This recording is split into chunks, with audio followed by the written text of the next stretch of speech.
On this special episode of Gears of Gear, we have invited the legendary Jake Berry to reflect on his incredible experience managing Ozzy's final show, Back to the Beginning. Held in Birmingham, England, the emotional farewell brought together a massive lineup of rock and metal heavyweights, including Metallica, Guns N' Roses, Tool, and Slayer. Other notable acts included Pantera, Halestorm, Alice in Chains, Lamb of God, Anthrax, and Mastodon. The event also featured a supergroup with Billy Corgan, Ronnie Wood, Steven Tyler, which actually I thought was incredible, and the original Black Sabbath lineup in a tribute to a career that shaped the face of rock and metal. As the world mourns the recent passing of Ozzy Osbourne, this conversation serves as both a behind-the-scenes look at his final bow and a tribute to a true icon. Jake shares what it was like being part of such a historic night, the challenges of putting it all together, and what Ozzy meant to the artists, crew, and fans alike.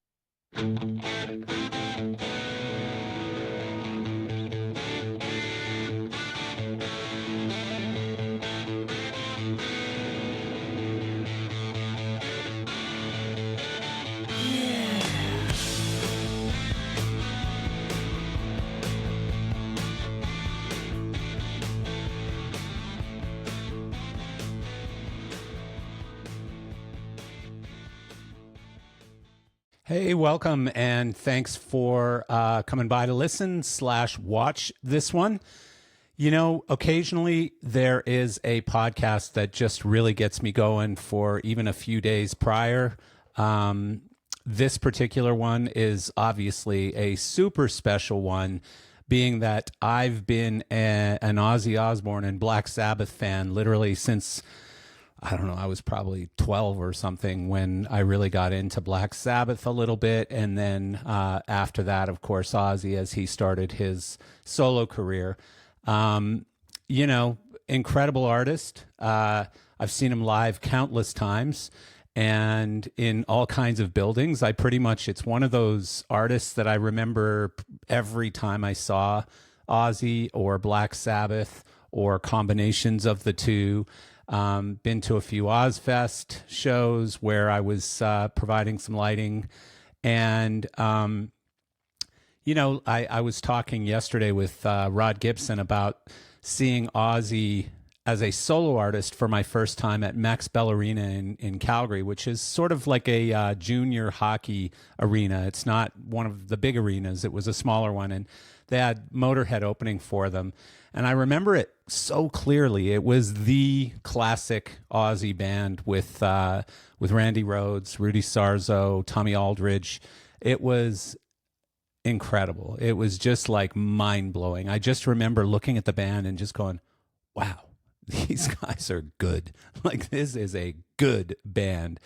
And, you know, of course, Ozzy being the penultimate front man and singer and just an incredible show. I remember it so well. Thank God I remember it because, you know, that was the highlight for me of Ozzy. I know he got much bigger than that, but for me, that's the one that I remember the most, and which is crazy because it's the furthest one back, you know.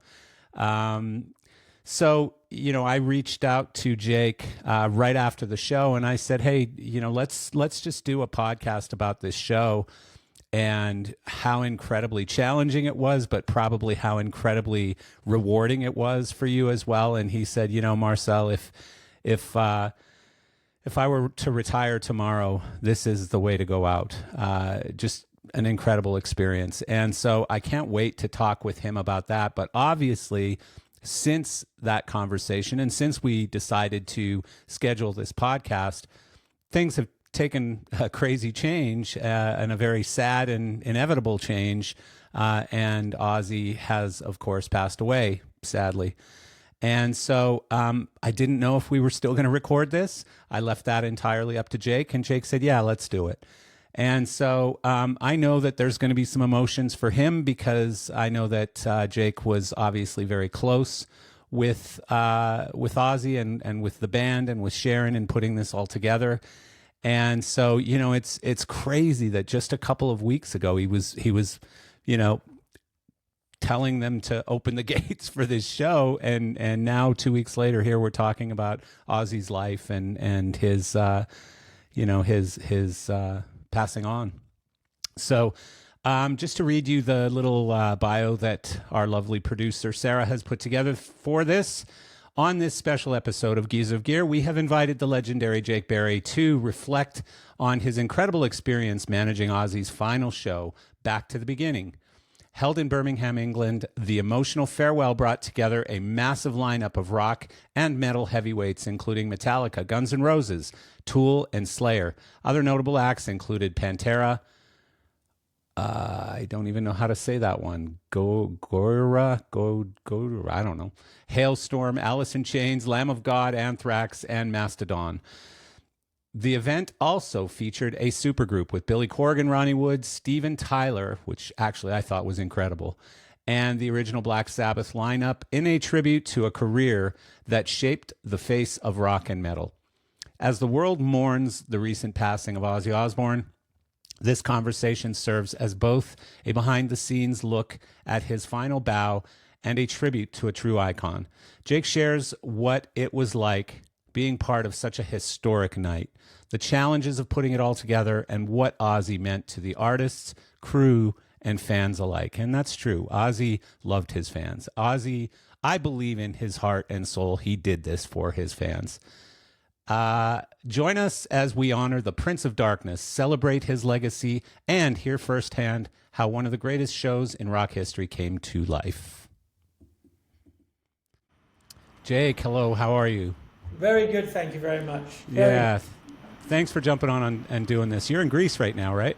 I am, yes. Yeah, cool. Well, actually not cool. I heard it's like 40-something degrees Celsius. I think it's going to be close to the record day, and that's around 44, I believe. Oh my goodness. Yeah, I have I have Sarah in Greece, but I also have on the mainland, I have my head of operations in my company is in Greece as well, and he was telling me yesterday it got to 43, I think, which was also... Yeah, I guess it depends where you are, isn't it? You're in the middle of the city, and you're in a couple of tall buildings, but there's no air it's going to get up there, you know? Yeah. Yeah, Sarah was telling me this morning she was on her 4th shower, because I don't think she has air conditioning in her house. So I'm in my house, so I'll just sweat my way through it. There's no way I'm having 4 showers a day. No kidding. Do you have AC, though? Oh, yeah. Yeah. We, Nana, my partner, she had a place here, an apartment that she did up, and it's all AC in every room, individually controlled. And then I bought the apartment above, and I put AC in every room. So we have pretty much American-style AC in our apartments here. So that's nice. Comes in handy.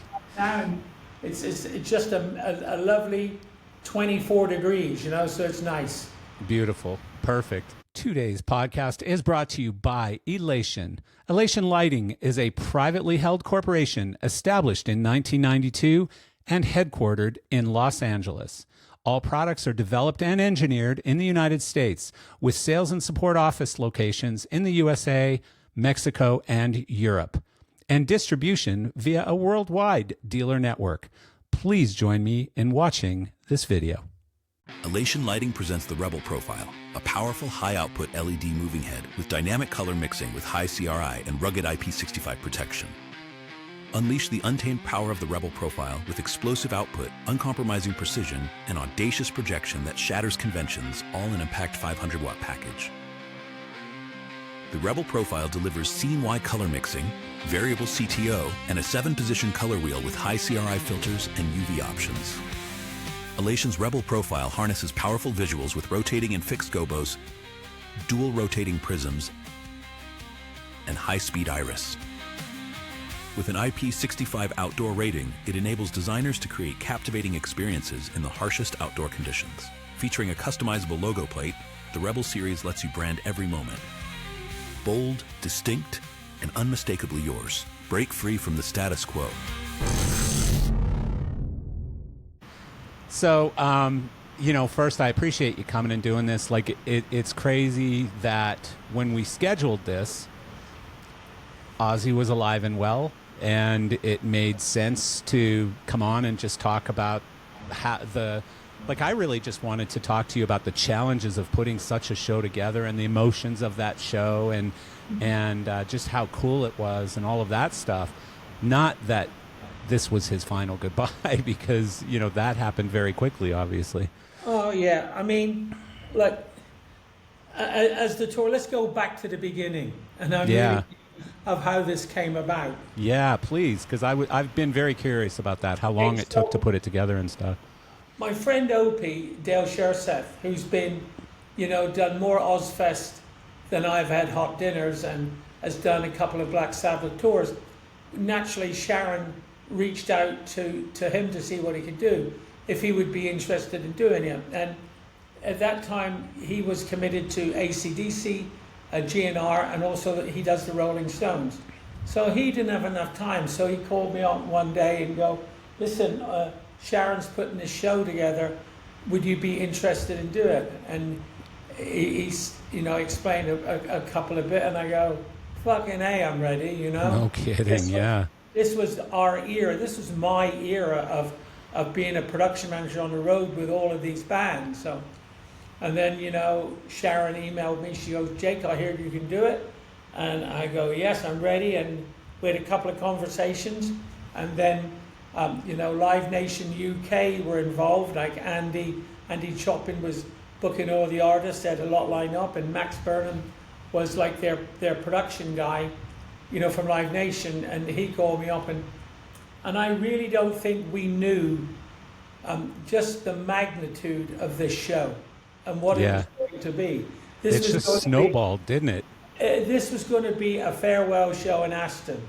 And then, you know, with a couple of people like Greg Price, who is a long-time Ozzy sound manager, et cetera, a sound designer and everything, we got on the phone and I said, great, you can help me put the sound together. Yeah. And then all of a sudden... But 1 second, Jake. How long ago was it that Sharon called you or that Opie called you saying, we're putting this thing together? I got to believe it was around the beginning of March.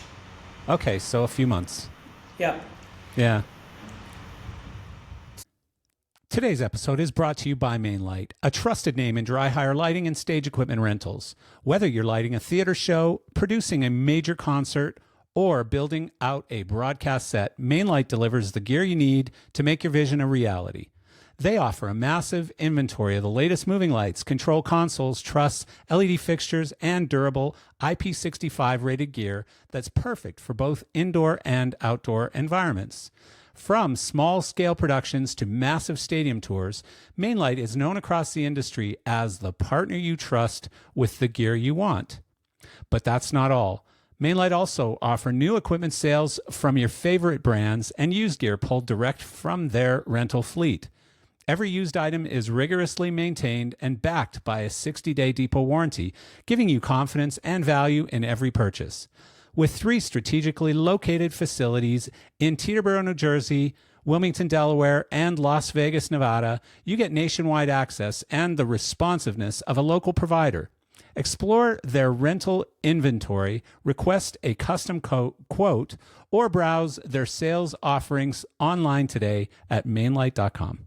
So then, you know, we got in the outdoor process and, you know, we got these bands and we started to contact the bands. And also we were playing Villa Park and we were the third out of a 4-show run with,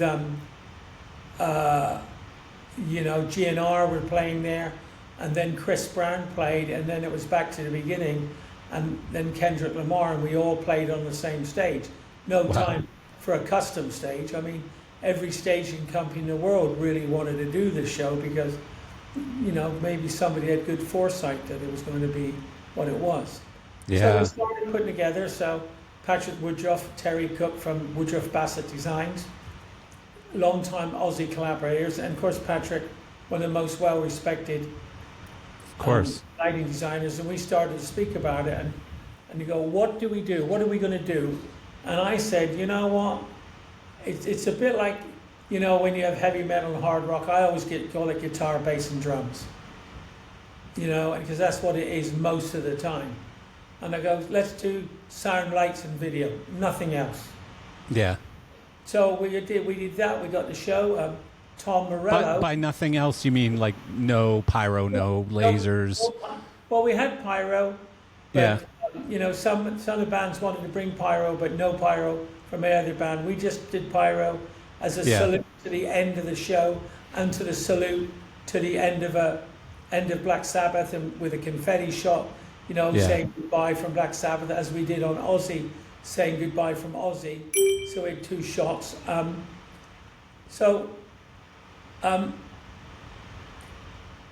And then everybody was told, you know, all the bands came for expenses. Nobody charged. Wow. Any, you know? I didn't know that. No, it was. We agreed that if we could do expenses, and we would review the expenses, you know, that it would all go down as a show cost. Wow. You know? So, you know, we had a backline rental company and a riser company, and I am going to mention everybody's name because they played Please. such an integral part. And Paul Collis, who runs STS, which is a backline riser company, was the first guy through Live Nation to call me. He goes, anything I own, backline or risers, I will give for free. I will only charge you labor and if I have to sub-rent. So that started it, and then we got all the vendors like Neg Earth did lights, Screenworks and Creative Technology did video, and Claire's sound, and with Brit Rowe. We just asked for a reduction. We asked them to give something back to the charity, which everybody did. You know, and there wasn't a single moan or don't give us something back, just give us a bid that's unbelievable. Yeah. And that kind of happened in a way, you know. It happened in a total way. And so then we had this show we started to put together, and as I went back to Tom Morello goes, we've got 16 or 17 bands, and we're going to start at 11 in the morning and we're going to finish at 10. So we put 16 That's quite bands, a day. not knowing all of it, and I goes, I only want a 10-minute set change. So then he goes, you know, he looked at the Taylor Hawkins thing, which was, we had a turntable. So I investigated a turntable. You know, sometimes I didn't know if it's the right thing to do. In the end, it certainly was. And then so that you could set up 2 sets of backline, basically 2 bands. Yeah. And you know, then, like I say, Patrick and Terry Cook designed the lights, which was basically straight trusses with a couple of, you know, verticals on the side. And it was great because we just a really great rock and roll lighting show. You know, it was great. And you know, kick all the ass. bands that came in and did programming. Yeah. It wasn't fancy. You know, we could send them files that was simple because we did not have the time for pre-bids or everything like that. No, that's brilliant. Lots of bands like Slayer, Anthrax, Mastodon, and Gojira, to name a few, and Guns, all had shows either the night before the show, or like in the case of some, had a show on the 3rd where they come in, we sound checked on the 4th and played on the 5th, and then they left for a show on the 6th. So we were squeezing some artists in schedules, some had conflicts, you know, and then on top of that we had a whole bunch of solo artists. Mm-hmm. And some of the solo artists, you know, Steven Tyler, you know, Steven came with a little Steven posse, so to speak. So you spoke to like somebody in production, or you spoke to management, and you just informed Steven's management and things what was going on. And then, you know, on show day morning, or actually the night of the sound checks, somebody goes, "Oh, Ronnie Wood's coming." Wow. So, you know, so all of a sudden we got to find a room for Ronnie Wood. We had 41 dressing rooms in Villa Park. Jesus. Wow. And they were fantastic. Because they cleaned out their offices, and we gave us all the spaces. And the best thing was that I gave Tony and Geezer the Aston Villa home football. Oh, wow. Geezer they had to love that. Geezer is a die-hard Villa fan. So everybody comes in, you know, we're going to put pipe and drapes. I said, no, we're going to leave the Aston Villa lockers up in the colours, and and then we got you know, they have all the players' names above their boxes. So we put Geezer Butler 7 in there, put a shirt in, and just those little things like that made his whole day, you know. That is so cool. So how hard was it for Sharon to get that venue, or was it easy? Like you said, there were shows on either end or whatever, but was that a big challenge? It was hard to get the venue because Live Nation already had that block of 3 shows, and I think there was space in between. You know, and don't forget that we had the show, Chris Brown finished, and Chris Brown never had delay towers in for the sound, and also we had to build VIP decks, if you saw in the video, left and right of the stage, above it, and then we had to insert the turntable. So it was ESG Global that did the stage. So after Chris Brown finished, then you start 2 days of stage alterations. So that was like the 27th and the 28th, we did stage alterations, and then we had to clean out some of the offices and start doing all the dressing rooms, and you know, and then the catering room they had for the other show was way too small. So then we had to build a tent in the background, and then we had to build a media tent for the world media, and then we had to build an Ozzy and a place where agents could hang, hospitality room, which was in the Villa fan zone that they use for soccer games. Oh. And like I say, Villa gave us everything. And actually, the hospitality room was so good that the people from, you know, it had pictures of Ozzy and all the Sabbath band they put pictures over the windows. Oh, and really? Inside, they took all the pillars and made it look like trees with carving out, like Black Sabbath. I love Black Sabbath, like people have been carving in trees. Oh, that's and cool. They walked in and go, well, we're going to keep this for the start of the season. So I think if you go and see an Aston Villa home soccer game, you may well see a Black Sabbath Ozzy Osbourne hospitality. Really cool. Really cool. So, wow. You know, we had to turn the dressing rooms around, and luckily, you know, our team, George and Kim Davenport from Eat Your Hearts Out and Lovely Things, did all the dressing rooms, and then all of a sudden we start getting riders in, and some of the riders were, you know, if they were playing a headline show. So we went back to all the bands, and George and I, she's Kim's daughter, head of dressing rooms, we decided that there would be a generic dressing room, except for GNR, Metallica, Ozzy and Sabbath, you know. So it was, if you had, because they gave us all the boxes, and so it was a general thing of either a 2-seater couch, 4 chairs, a coffee table and a table and a fridge. Yeah. That was it. Yeah. We put pipe and drape over the windows to hide the stage. We didn't put any pipe and drape on the walls.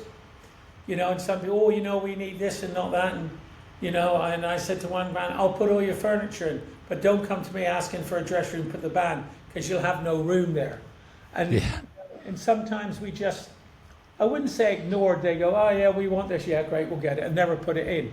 Yeah. And nobody said a word. Nobody said a word. There were no, like, prima donna moments? It was fantastic. I love that. If you caught the atmosphere on the TV, you had no idea what the atmosphere and the vibe was backstage, you know. And for me, I knew a lot of the bands. So it was great seeing them. I knew a lot of the crews. It was a celebration for the bands. It was a tribute to Ozzy, and also it was a bit of a homecoming for a lot of road crews hanging out, you know, doing everything. And, you know, they didn't say, oh, I'm the Metallica guy, I'll do this, and I'm the Guns N' Roses guy, we'll do this, like Ski and Gino and John Mulder, all them people. What can we do to help? You know, it was that good. Wow. So, you know, all awesome. the way around, and not one, you know, every star had to share a bathroom, which is big for a lot of stars, you know, because they get a locker room, their own bathroom. Nobody said a thing. A couple of the management goes, you know, the guys don't want to share a bathroom. I go, well, don't come then. And nobody said anything. Nobody said anything. So it's almost like they knew, because I mean, if you did say something, or if you did cancel because you couldn't get your own bathrooms or something, how would you feel today? You know what I mean? Like a couple weeks, like an asshole. Exactly. Yeah. Exactly. I mean, they were there for one reason. Yeah. They were That's there amazing. They were there to pay tribute to Black Sabbath and to Ozzy Osbourne for James Hetfield. If there was no Black Sabbath, there'd be no Metallica. Yeah. I mean, that's a pretty bold statement. That is a bold statement. They were all there just to, and nobody had a problem. Tom Morello and his assistant Francis did an amazing job of coordinating all the artists. Francis would get their schedules. We'd try to fit them in a rehearsal. Some people, my plane doesn't land till 3. I'm coming in from LA and I'm landing at London and we're 2 hours away. And and they would come in off the plane, off a 2-car ride, straight into rehearsals. Jesus. And that's wild. So and I set up a couch and everybody there, and everybody. Yeah. Our rehearsals were amazing. I can't even imagine. I would go and sneak a peek, and just before we get, you would sneak a peek, and you would go in there, and there's KK Downing, Nuno Bettencourt, Andy Smith, Billy Corgan, and Tom Morello, and they're doing Bark at the Moon, and they're all in the front doing, the Jews unreal metal guitar thing, and the smiles were this wide. Yeah, unreal. And I had the luck or the timing expert is I went and heard first of all the Youngblood version of Changes. That was amazing. Everybody just stood there in silence. I just got goosebumps when you said that, because that was memorable. That was a moment. I actually think, personally, I think that Youngblood is the new Freddie Mercury. He's incredible. He's incredible. He's a talented dude. The first time they played it, the rehearsals, Marcel, I have to tell you, I thought it was better in rehearsals than it was live, and it was amazing live. I guess it's because the first time we heard it, and he walked in, grabbed the microphone, went up to a few people, and they go, "Okay, I've got it. I've been rehearsing," and he went right in and he nailed it. Wow, unreal! It's sensational. Yeah, I thought Steven Tyler sounded amazing too, like him and Nuno, and that was incredible. Like there were just so many moments. But so Tom was the musical director, or was that his title basically? I think Tom was musical director, artist wrangler. And I think near the day, it was very mellow. Then all of a sudden, about 2 weeks before, organizing. Villa is a very compact stadium. Yeah. So we had to, we had a lot of bands coming in. I had trucks. We had a lot of bands. I had buses. And we also had a lot of artists that led a lot of ground transportation. So I reached out to my friend Ian Massey at Beat the Street, and I go, right, you're in charge of artist ground transportation, and even if they're your clients or not their clients, I want you to take charge. And he did, and we had like 80 artist vehicles. We had their Vianos or cars and everything like that, and a couple of them, and I'll mention Andy, the drummer from Sleep Token. Andy had nobody, so I was speaking to Cole. We were emailing direct, and what a pleasure, what a nice guy.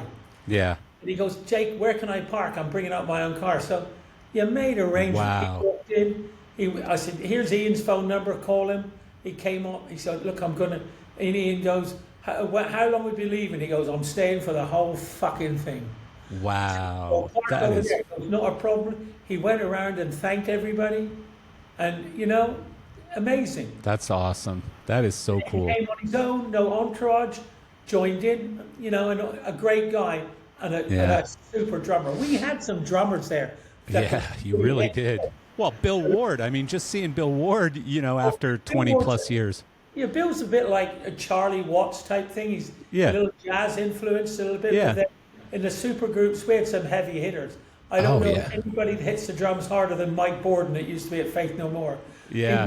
He makes the whole drums and riser shakes. And he was awesome. Chad Smith can really pound the drums. Chad was amazing. Chad was so good. Like, they were a little bit lost in that one song, and I forget which song it was, but he kept looking and going, okay, what part are we doing now? And he was kind of the conductor, and really did a great job. There were some hitters, yeah, but look, kudos to Tom Morello. I mean, fantastic job, fantastic, great guy. Patience of a saint sometimes. How'd that come together, though? Like, why him, and does he have a relationship with Sharon somehow? I would think so. That was before me. Tom was there long before me. Oh, okay. Yeah, because that was interesting. I was like, oh, that's neat. Tom Morello, okay. But so what? How many artists were there? Like individual artists? Do you know what number of? I can't give you an honest answer. About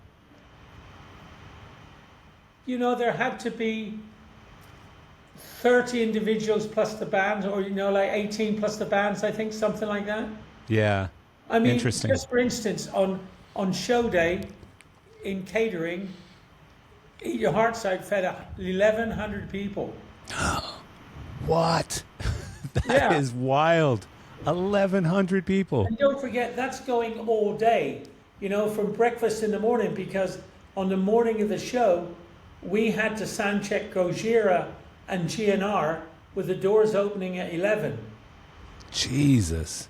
Gojira, all of them, they showed up at 8 o'clock. They played from 8:30 till 9:30, and then we did a quick turnaround for Guns, and they went we gave them from 10 to 11, and 11 we opened the doors. So I asked Slash after we were there, I said, hey, can you finish at 1:45? They ran through the set, they go, we're done. Nice. And I will say, Guns have a new drummer. Oh, I didn't know that. Oh, boy, did he inflict some energy into that band.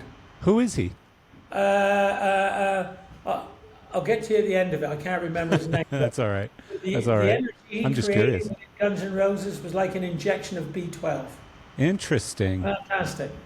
That's one of the really cool things with a lot of these older bands. Some of them, like Foreigner, who are all no original members. Yeah. But as you see new members getting inserted into some of these bands, it does breathe new life into them. It does, extend the life of the band because I thought everybody had a little down on Axl. I thought Axl was fantastic.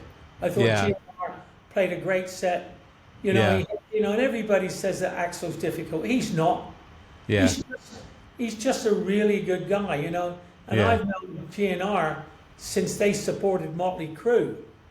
Yeah. And that would have been that's a while ago. 25, 30 years ago, maybe 30 years ago. So there's a little bit of... He's had some moments that I think have earned him the title. I think he's tried really hard to get rid of those moments. Yeah. He has. Hey, he was 10 minutes early because we were running ahead of schedule. Yeah. So we kept, and then, Oz goes, I don't want to go on stage until my allotted time. And I go, okay, fair enough. Because once we got to Ozzy, we know if the turntable broke down, if the screen didn't lift up, we could do the set change and still make it. It was like, I think when we got to Metallica and GNR, Metallica, the home run, the 4-band, that's when we knew we'd nailed it. Yeah. That is so friggin' cool. Yeah. And then you go back to the beginning at the rehearsals, and you talked about Ozzy at the rehearsal studio. We went to a small studio called Angelic Studios, and it was a very small room, about maybe a little bit bigger than my bedroom here. And we put 4 Sabbath in there, and then Bill came in on the setup day, because I think Bill was nervous, and I just think he wanted to soak up the atmosphere because he hasn't done it for so long.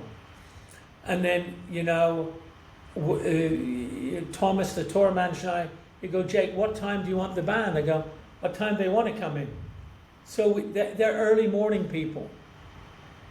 So the band came in 11. Bill would come in at 10 and tinker, and then on the first day it was the Tony, Geezer, and Bill, and we did 2 days with them, getting used to being with Bill, and then Oz came in, and then they did rehearsal at Oz, and I must admit that in the control room, they all sat down, and there's 4 of them on a couch. And you're seeing the original Black Sabbath. Boy, you know, the hairs Pinch on me. your arm are Yeah. up.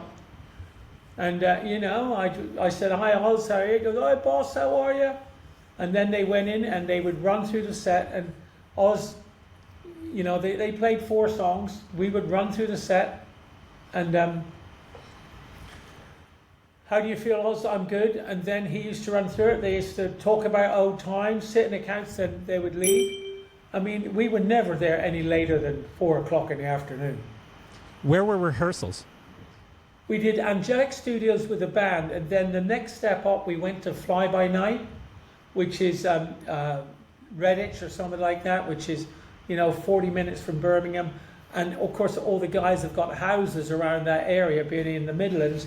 So, and then what I did in there, because it's a fully fledged rehearsal studio, like, you know, 200 by 130 or something like that. So we marked out the turntable, and we put a curtain up for the separation, and we set Black Sabbath on one side and Ozzy Osbourne on the other side, Ozzy's band. So, you know, we never rehearsed the same day, but also, you know, we put the monitors on the trough like we would have done on the show. We put the side fills in the right position at the right width, and they got used to playing on the space on the stage, which I think was very important. They got to know everything, and they must know we never changed anything. Yeah. And, well, we did change a couple of things, but like we moved the monitors further downstage, and Miles, the monitor guy, goes, well, normally they've had the monitors here. I said, Miles, that was in 2018. I don't think they'll remember after 7 years. Start with them downstage. And we did, and nobody said anything. And then we marked out where Ozzy's lift would be, and then we'd get the music, you know, the opening Carmina, isn't it? And then we rehearsed, and Dave, Ozzy's assistant, we'd have the chair, and we'd do 20 seconds, and then the lift is coming up, we timed that, and another 20 seconds. Then, you know, there was nothing automated. He pulled the chair back into positions, we got the mic off, Ozzy sang. It was, you know, we wanted to create changes that were 1980s, that were none of the shit was around. So it was, see a couple of people on stage crouched down in black, you know, because they all think nobody will see them. But, Yeah, you know. I saw him. You know, that chair, was that an original thing, or did that exist? It came from the Rock and Roll Hall of Fame induction the year before. Oh, okay. It was built for that, so it existed. And then, you know, Sharon would go, Jake, we want the chair. How do we make Ozzy feel? I said, I'll put a lift in. Great. And then I said, we'll put a lift in, and then we'll take him down at the end of the set. And during the set, Ozzy says to me, Jake, I ain't going down no fucking lift, okay? So we had to figure out how to get him off. So I said, how about if you wait a bit, soak up the applause, and then we'll turn the turntable. And that's why everybody thought that the Black Sabbath guys left Ozzy on their own. They didn't. We were waiting for Sabbath to get off, to get the cables away, so we could turn the stage and take him back. Oh, I wondered about that too. I was like, what did they just do there? Yeah, because he seemed like he was sitting on his own, and the band abandoned him. The band never left. No, nobody abandoned him. That was always planned. Interesting. But also, you know, the 15 second it takes in rehearsals is not 15 seconds. The 15 seconds in the show seems like an hour. Yeah. Yeah. So, what were some of the biggest challenges outside all the obvious? Like, you know, to me, I never thought of the logistics of all the people, all the artists getting there and parking vehicles and having vehicles and all that stuff. I never even thought of that, or even just dressing rooms for that many people. I never thought of those things. But outside of that, what were some of the bigger challenges for you? Well, I don't know. You know, I had more challenges on 360 U2 for sure, right? In the early stages, we had a very basic stage with a very basic lighting rig, and then we had a very basic sound system. I mean, what wasn't basic about the audio was the number of inputs, the number of bands bringing in consoles, the number of consoles we had. I think when we started the show, it was like 9 monitor consoles. And then the patching of everything, which we got a lot done on the sound check the day before with a lot of bands, you know, and I had a little talk to the crew. I go, great, amazing job. You've had an hour to set the bands up. Now, tomorrow you do it in 10 minutes. And they go, not a problem, Jake. We've got this. Wow. And also, I would imagine, you know, our Paul, who run the sound crew, great job. They all did an amazing job. RF was a big challenge, over 200 frequencies we needed. So, you know, and then, I mean, lighting and programming, getting all the acts together, you know, programming and setting up some things and getting that was all handled by, you know, Terry Cook. And then, you know, comms and radios and that, and the audio came from Brit Rowe. And, you know, they did an amazing job. And not only were we doing the show, but don't forget, we were also doing rehearsals at the same time. We were sound checking bands and doing rehearsals. So the getting of equipment from one side to the other, and we realized that we couldn't get a semi around. So we had to go and get a small van to keep bringing stuff back and forth. Did you have to run personally back and forth to rehearsals, or were you at the venue the whole time? I put one of my I had 3 stage managers. Okay. Sean Robinson handled the main turntable because I've known Sean for a long time. I love work with him, calm demeanor, and also he's done a couple of Jingle Ball tours where they use a turntable, so he was pretty on song with that. And then I had Aaron Sigler, who does a lot of the K-pop stuff, and then a guy called Joe Hanley, who does a lot of stuff for me in the electronic world at EDC. And you know, Joe came up to me, man, he goes, and he's a hard rock heavy metal fan. Man, I would love to see Sabbath, Ozzy and Pantera. I go, great, you want to be a stage manager? You want to come and do the show? He goes, well, I don't know if I've ever done it. I go, do you want to see the show? He go, yeah, well, come and work it then. And then, wow. You know, good fortune when Ozzy decided, I want to get my foam gun, it was broken. No better guy than Joe Hanley to fix it. So, you know, and when you put a plan together and your sound, lights, video, and stage crew all get on board with it, and they do what's inside your head, and they carry it out. I wouldn't say it was easy. It's a little stressful and nerve-wracking. I mean, the night before, I'm going, how the fuck are we going to do this? You know, there was a little bit of nerves, and I thought, yeah, you know, we'll do it. Yeah. And we went there, and you know, as soon as like GR finished and we opened the doors, and we first went into Mastodon to Rival Sun, or the other way around, I think Mastodon, and I put the first set change at 7 minutes because we'd already sound checked both bands. The object in 10 minutes was 3 minutes to turn it around, and then you had 7 minutes on the front going tap through the kit to make doubly sure, even though you were line checked behind the stage. A monitor guy quick, hello, 1 2 1 2, couple of strums on the guitar, and here you go. Wow. Because that's got to be mayhem, just all the patching and stuff, making sure you don't, you know, plug a guitar into a drum channel or something, you know. We had a company called Ginger Owl, which is in the UK, and they handled all the logistics of getting, you know, we hired 2 vans to get the solo artists because we didn't want them coming in their own cars. You know, someone goes, I'll take an Uber there. We're going to get them dropped the wrong end of the stadium. So we organized transportation. And don't forget, there was a lot of hotels involved. Yeah. You know, so, and Ginger Owl, they kind of did the accreditation, and then they supplied for me artist liaison that would be down there, giving them, look, we're 10 minutes early. Come on, we need to go to the stage now. Not anyone said, we're not coming now. They all came up. And you know what? If they waited on the side of the stage for 5 minutes, or they waited there backstage, there was always another artist they could talk to or they hadn't seen in a few years.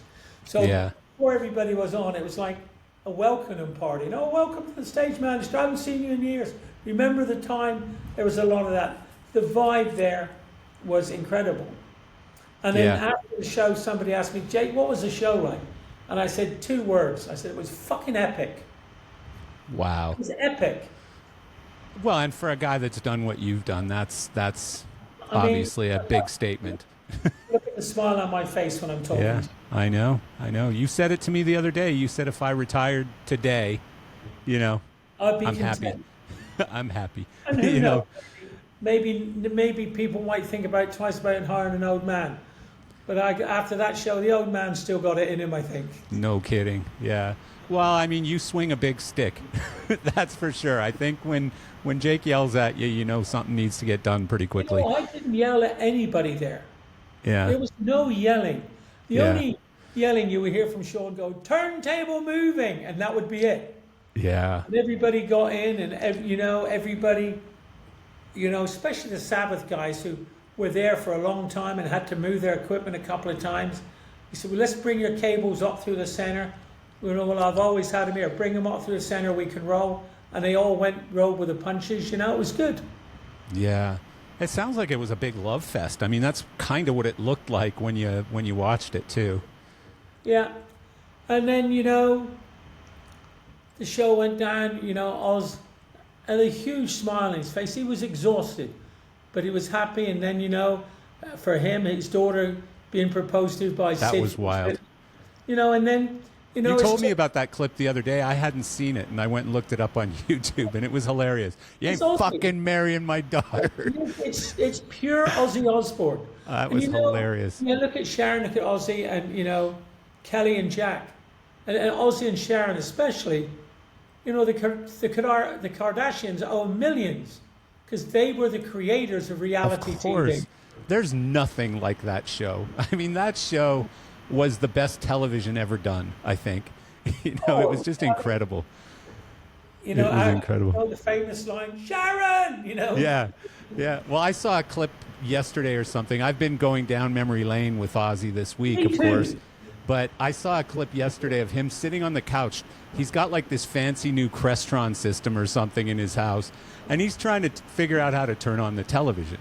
And he's just clicking it and cursing like crazy, and he's like, Jack, come turn on the fucking television. And he can't figure out how to do it. Knew Ozzy. That was Ozzy. I mean, Yeah. look at the tributes like Elton John, the funniest guy I ever met. Yeah. Ozzy was natural. And as for the Black Sabbath guys, I think the way they brought up, they weren't gifted anything, Yeah. and they've remained, I'm not going to word humble, but normal people. I mean, Tony and Geezer, the most wicked sense of humor you'd ever want to be around. I mean, they could wind, Tony Iommi could wind anybody up and keep a straight face. That's hilarious. I know. Yeah. I've been wound up by him. One of the things that tells you how special Ozzy was, we've lost some incredible artists in the past few years, and everyone gets a lot of messages and a lot of posts on social media and stuff, but Ozzy, it's been non-stop for the past couple of days. Non-stop, like from everyone, every artist out there sending messages and stuff. And some of them are just unbelievable, like the tributes to him. And that guy meant a lot. He really meant a lot to heavy metal, rock and roll, live touring, whatever it is. He just an incredible man. Ozzy lived a life like a cat. He had 9 lives. Yeah. But what remained, however famous, however intoxicated, however high he was, however things he'd done, the thing that he maintained throughout his life was normality. Sharon and Ozzy, not afraid to talk about their relationship and the trials and the tribulations and the things. And if you go back to some of the, there's a show called Parkinson in the UK, believe it or not, unfortunately that's the right title, but, and you go back and look at that interview. I mean, it's hilarious. It's comedy hour, and people are just. Which interview is that, Jake? It's a show called Parkinson, Michael Parkinson. Okay. And there's some great clips. I was watching this morning, when I was waiting for for America to wake up because I was up earlier. And I go back to some of the Howard Stern stuff. It's fantastic. Oh my God, the one that I remember a couple of Ozzy Howard Stern ones. The one when they went to Japan, and Sharon went back to the. Ozzy said, "Let's go out and have a few drinks with the boys," and Sharon said, "No, I'm tired. I'm going to go to the hotel. I'll see you later." And he goes out, gets all messed up, and goes back to the hotel, brings a couple of nice little Japanese girls with him, and finds his way into the room somehow. And Sharon goes, "Ozzy, what the fuck are you doing?" And he goes, "Oh, I forgot you were here." He forgot that he brought Sharon with him on the trip, right? And so the legacy will live on, you know. Oh man! But you know, the event. Let's focus on one of the most important thing. Yeah. Is how much money it raised for. What was it? 190 million, right? You know, I don't know the figures. I mean, it That's what she ranges said. from 120, 190 to 140. But you want to put it in context. The original Live Aid raised 100 million. Wow. Really? So take inflation 140 to 150 million. You know, on the they raised more, but on the impact the first month or something. This was up there. This was as big as the Live Aid shows. Not in two places at the same time, I may add, but you know, the same sort of technology to get it broadcast. You know, and then you go, what is your biggest challenge? We had to find somewhere to park broadcast trucks. Yeah. And you know, we had our own backup recording studio from Diablo, and we had everything covered. We had backups after backups, and you know, once they knew it was going live, a lot of the bands wanted to bring their record producer to make sure it's good. So the guy from the truck goes, "You got any problems with the truck?" I go, "Yeah." You know, how many producers can you sit in there at one time? Everybody came out. We took the recording truck to rehearsal for Sabbath and Ozzy, so we got some basic things down, and a lot of people had sound checks, so we got basic sounds down for the show. Huh. Interesting. So it's just so incredible how it all ended up working out. I mean, not in a good way. Obviously, Ozzy's passed away, but could it be any more perfect way? If you had to die as an artist, he did it so well. You know what I mean? Like, holy shit. What a legacy. I don't know if there's a perfect way to die. Of course not. Of course not. You know, like I always say, I was happy I did a testimonial for Ozzy and not a memorial. I love that. Yeah, that's really cool. And also when you go down and you go how great it was, how it won, how happy it was, how the kids loved it. I mean, you have to go back and go, hey, look what we've done for Parkinson's. Look what we've raised. Look what we've done for Aston and you know, around there for boys clubs, what they put into it. All the bands just did it for expenses, you know. I mean, when you put something together, the expenses are high. You know, like I'm saying, you're feeding 1,100 people. Your catering bill's not going to be low. I mean, you're dealing with, you know, hotels. You know, that's not cheap either, and the ground transportation's not cheap. So there's a lot of expenses. But, you know, I think, you know, if you saw the footage live, whatever Sharon and Black Sabbath do with what we've recorded, including what we did on iMag, and I'm just going to say, I thought our iMag screens were sensational. They were great. The quality of the picture was fantastic, and you know, so what we've got in the can, there can only be a fantastic film or a fantastic documentary, but there's something so good. It's in there. It's like you say. It could be Woodstock all over again. You know. But at what moment did you realize how massive this was? How epic it was? Like, at what point did you just go, "Wow"? Like, was it before, after, or during the show? I think probably a couple of weeks out, when the Ginger Owl people, I was getting copied on all the ground transportation, and I would go to bed and wake up and there'd be 70 emails, because I asked to be copied, so it's my own fault. Yeah. And all the late editions. Oh, I'm sorry, I forgot my brother's second cousin or something like that, you know. And then as we started to get nearer, and you know, we go, oh, we got 3 months, plenty of time. Oh, 2 months, plenty of time. We're a month out. We go, all of a sudden, we're loading in production. I go, you know what? This is something very special. And it just got getting more special every day, more larger every day. Or not, you know, but you're thinking it's larger. And then the sound checks, you go, wow. And you're watching the bands play, and you watch them come on, and they're all smiling, and nobody's late. Everybody's on time. They're very aware of the time. They would get off on time, and you go, you know, this is something unique. And of course, show day when it started, when you know 40,000 fans in there, and it's 1 o'clock, and you're giving them a dose of Mastodon or something like that, and they're getting off on it. Yeah. I go, you know what? If we can maintain, this is special. When it getting near the end, after like 6 hours, you know, it's hard for me to stay on my feet for 6 hours, but I went to, you know, the bathroom, and I went to the office, but I'd only stay there 10 minutes because all the acts were playing 15 or 20. And they'd come off and they'd be smiling, you'd change over, we'd start on time, and everybody you asked to go on early, it's not, I'm not going on early. It was all friendly, it was all... Did you get to watch any of it? Oh, I watched a lot from the side and a lot from the back, looking up at the screen. I'd go on the side and look at a couple of bands that I was, you know, interested in, you know. Of course, you know, when Ronnie was added, that was special to me, being part of the Stones. Yeah. Yeah.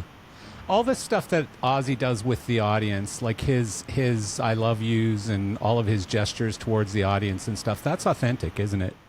Oh, 100%, 150%. Yeah. Yeah. That's so amazing. He loved playing live. Yeah. You know, he's a fucking showman. So where's this one rank in your, in terms of like career highlights? Oh, right up there for sure. Yeah. That's amazing, I remember Jake. many years ago, we put a SARS show together with the Rolling Stones in Toronto.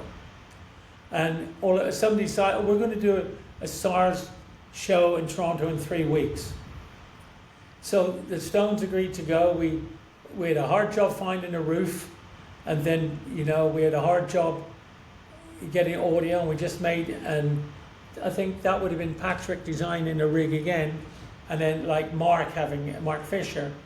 So that was, you know, probably one of the greatest lineups as well, you know. The Rolling Stones opening, AC/DC second, Rush third, Guess Who fourth, Bachman Turner Overdrive, Justin Timberlake, because I believe that Keith's children had loved Justin Timberlake, probably the wrong fit. And then like Jim Belushi and people introduced, I mean, that was a classic show. So that was great. Look, I can't say a career highlight without mentioning 360, which of course, was massive. groundbreaking in 2010, you know, and probably a precursor to all the big shows now. That, you know, the that Taylor, kind of started it. Yeah, a little bit. And this one here, you know, if you probably had to name 3 big events, you know, that would be them. And you know, through my time with all the rest of the bands, I've had a lot of special times with AC/DC. I certainly a lot with U2 and the Rolling Stones and Metallica. I mean, I was with Metallica, then I got the Stones offer, right? And that's the only reason that I left Metallica. So at the end of the show, James, Lars and Kurt were on the VIP platforms, and Sabbath had just finished. And Lars is shouting at me, because he always did from the side, hey, you need a fucking job. And then James looked down and he goes, Jake, it's been 30 years now, you can come back. You know, it was that kind of vibe, you know? That's awesome. That is so cool. You know, I was walking out of the dressing room, and there's James smoking a cigar, and he's talking to some journalist, and he just walked away, and we just had a massive hug. Oh, that's nice. You know, so that's nice. I mean, look at me, I'm nearly crying now about it. It's insane. Yeah. Well, I mean, special moments. Special moments, Jesus. You've had a career, sir. I mean, you have had a career, and you ain't done. I mean, I'm making it sound like you're retiring, but you're not. You're one of the busiest guys out there right now.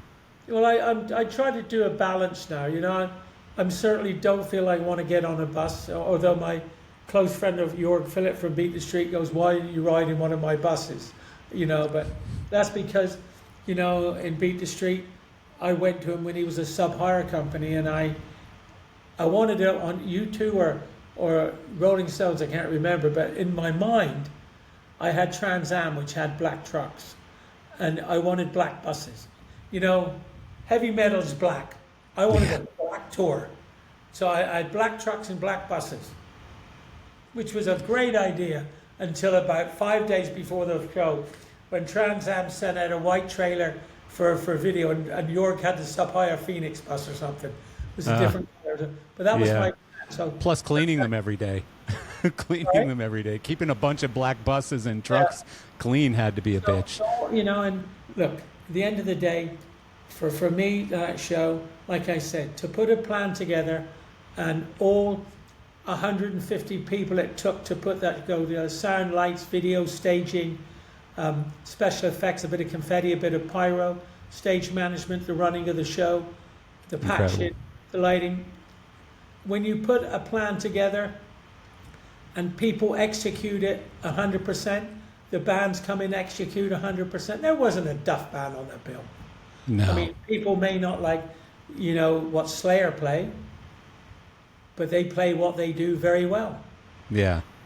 Yeah. You know what I mean? So, and then they were all meaningful. They were all meaningful. It wasn't just pulling out bands to entertain the audience. They all had some sort of a connection somehow, you know, obviously. And then you have that fact, you know, you have those huge surprises like Youngblood.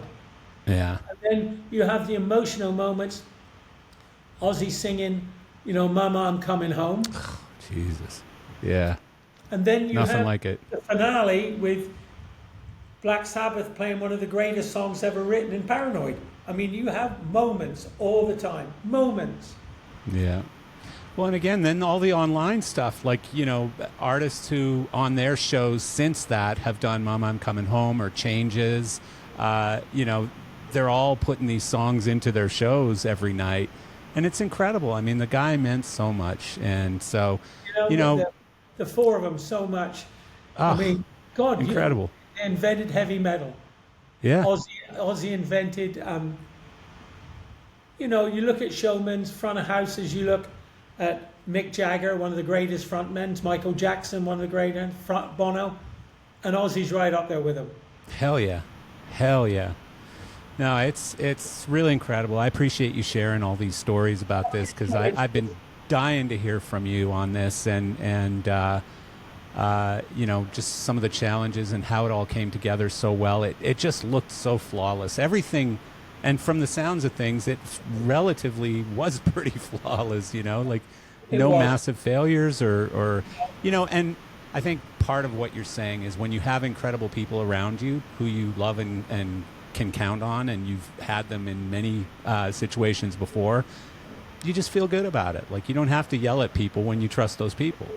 So there had to be some group hugs at the end, I'm guessing, right?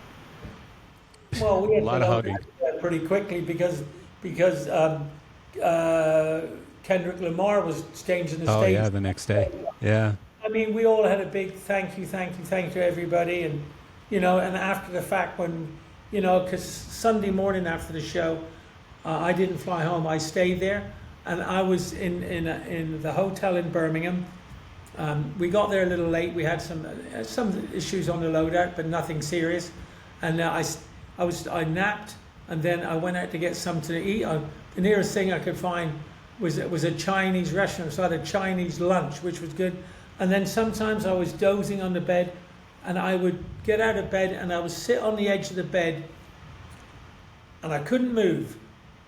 I couldn't get out of the bed, sit on the bed and stand up. I would sit on the edge of the bed contemplating standing up for 10 minutes. And just, you know, I think for the first time in 3 weeks, my mind wasn't turning around with what's going to happen.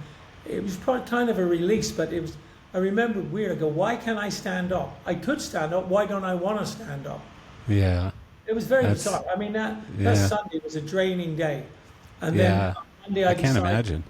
I decided to come home to Athens, and I wanted to catch the first flight. So the first flight out of Heathrow was like 8 in the morning. So I get picked up at 2:30 in the morning at a hotel. Oh God, Jesus! No rest for the wicked. Well, no, that was my own fault. You know, I wanted to be here so I could rest. I came home here to Athens, and you know, a couple of days. I mean, I'm normally an early bird.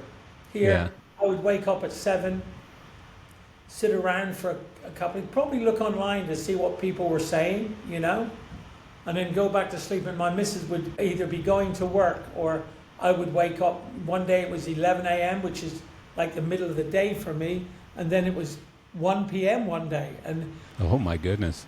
You know, so it took a lot, but hey. How'd you hear about his passing?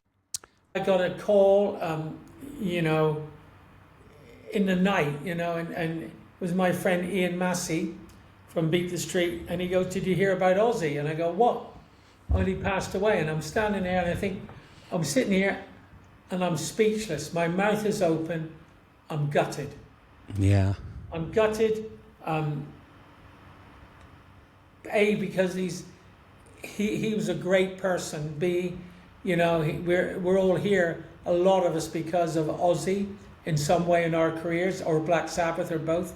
And just, you know, like so soon after this very successful event. You were just with him 2 weeks ago, you know? Yeah, you know, 3 weeks, you know, and, you know, then of course people started calling, and everybody seems to want to find out, or everybody seems to be, they want to be the first person to know. Yeah. You know, and it's not bad. And, you know, for 20 minutes it was like ping, ping, ping, ping, ping. Yeah. And then, you know, or for an hour. But then, you know, you can only say, you know, you can only say too much before it starts not to be real or something like that. So you're gutted. You're grateful that you will be able to do his and Black Sabbath's last show, and his especially because of his passing. And you're grateful when you were there, know how much that show meant to him. I thought, I'm very happy that I did a tribute show and not a memorial show. Yeah, yeah. You know, not many artists get that kind of send-off alive. Well, again, you know, there's no such thing as a perfect way to die, but if you had to script it, you know, that is certainly, it almost appeared scripted. Yeah, I mean, like you say, there's no perfect way to lose anybody. No. You know, anybody, whether it be loved or not. But this was just so quick after the event, you know, because I had heard from a couple of people after the show that he was just beaming. He was beaming, and the show was fantastic for him, Sharon, Tony, Geezer, and Bill. It was perfect. You know? Have you seen the video of him playing with his grandkids? Just, you know, like the day before he passed, I think. Yeah, I'm sure that. To me, I don't know if that's like just news put in the day before, because, you know, having been up close, I felt he looked a little different. But you know, whatever. Playing with your grandkids is great. You know. Yeah. But yeah. So, thank you for going through all of that, Jake. Like, amazing story, unbelievable event for your life and for all the fans and all the people involved, all the crew. I've talked to a few people who were out there working, and just incredible. And I appreciate you so much that you shared this with us. I did want to take a couple more minutes of your time to just talk about something you and I are doing together with LDI called X Live.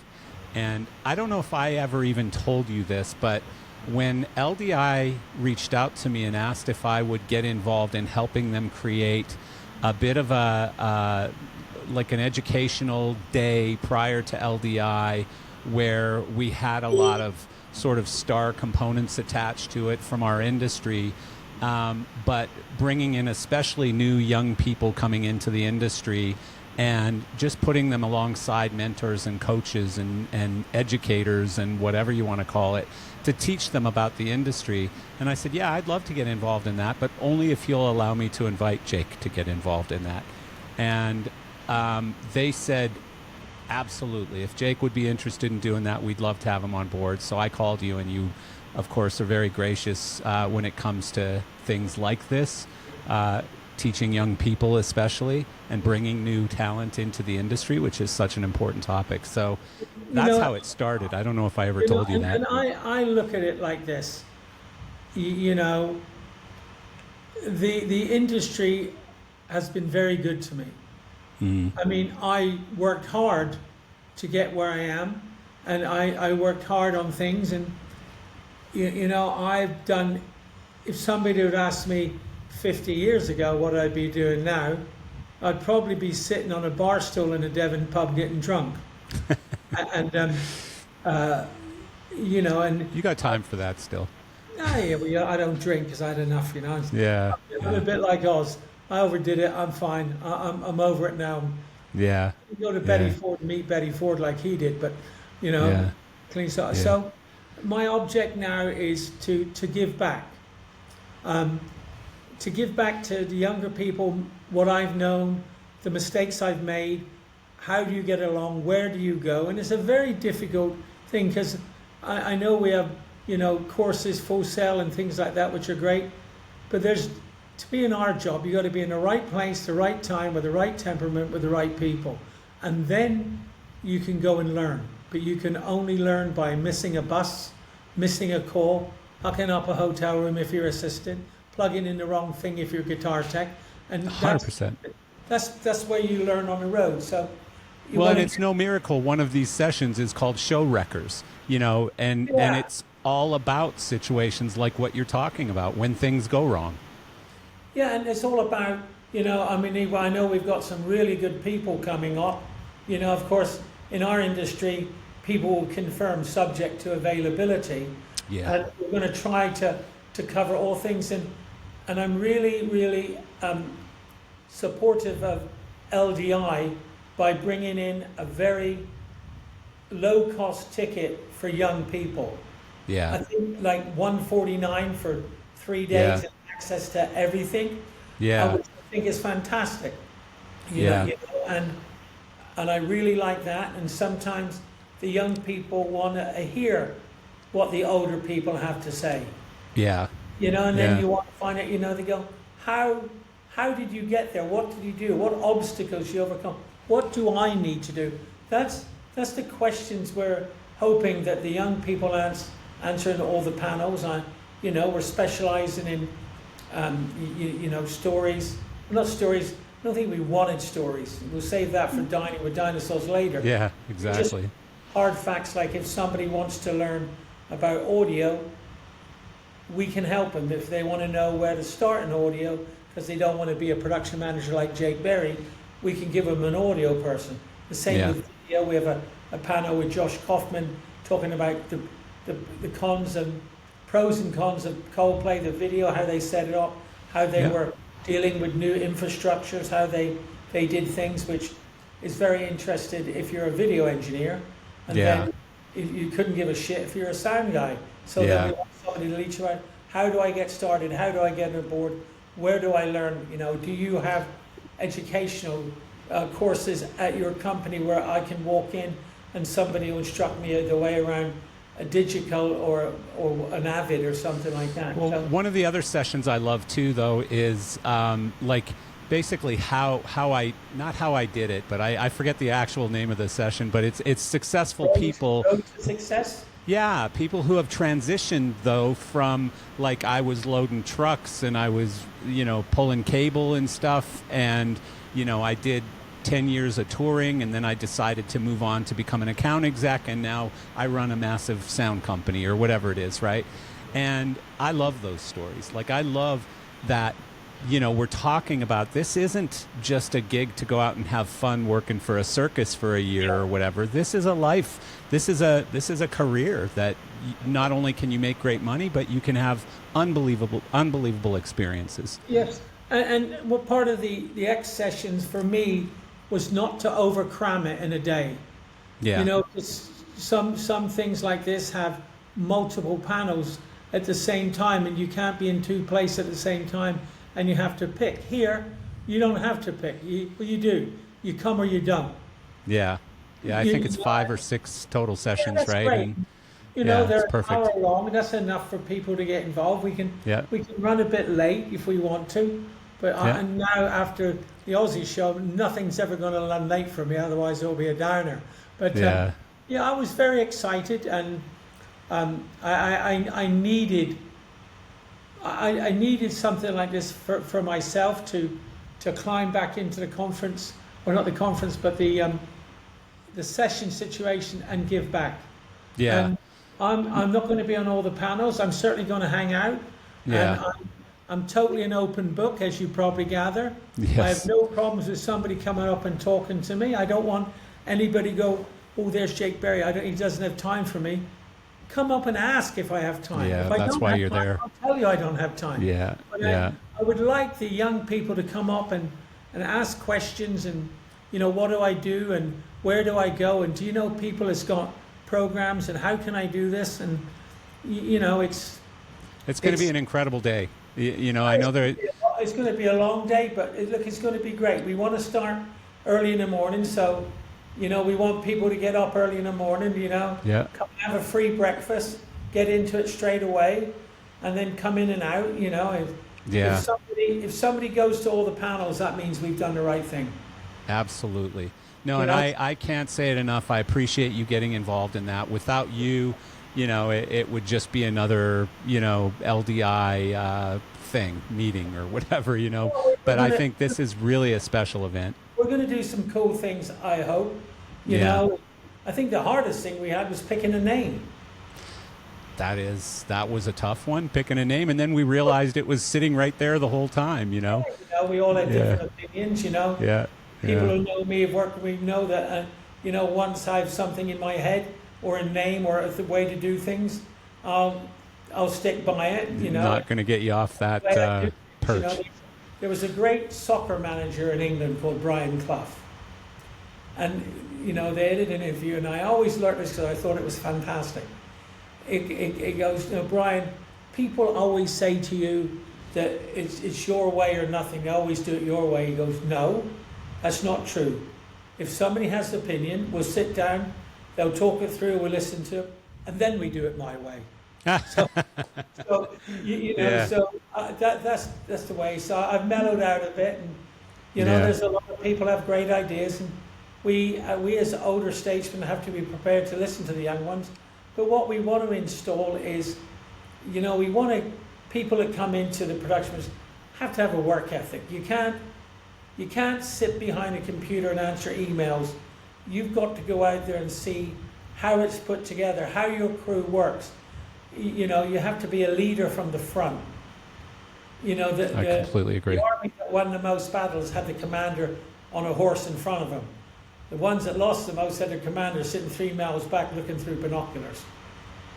So true. Well said. Well, again, Jake, thank you so much. I appreciate all your time today. The Aussie stuff is incredible. The event was incredible. Congratulations. I mean, what a cool thing to put into your memory bank, you know, having done all of that. And we'll probably talk about it some more at X Live too. I'm sure you're going to put parts of it into your. You're going to do a keynote at the beginning of X Live, and hopefully you'll talk a little bit about this. To me, Marcel, you're going to make me talk in front. No problem. It's good. And then when does this podcast air? Tomorrow. Okay. Friday. Yep. Yeah. So we'll send you a link. All right. Thank you so much, Jake. Don't hang up just yet. Thanks again for joining me on Geese of Gear. Today's podcast is brought to you by our newest sponsor, GearShare. Launching on September 2nd, 2025, GearShare is the first AI-powered rental marketplace for the live events industry. It's built to eliminate friction and locate even the toughest to find gear globally. Forget old school sub-rental headaches. GearShare is built around gear spotting, an AI search tool that actually finds the gear you need, plus GearSync, keeping your listings synced automatically and with almost zero effort. Even better, There are 0 transaction fees. You rent, you deal direct, and you hold on to 100% of that revenue. If you're a rental or production company tired of losing gigs, low utilization, or dealing with manual methods, it's time to jump in. Getting in before the end of August gives you access to Founders Club discounts and other benefits. So visit gearshare.live to join the waitlist and take better control of your sub rentals and drive up revenues today.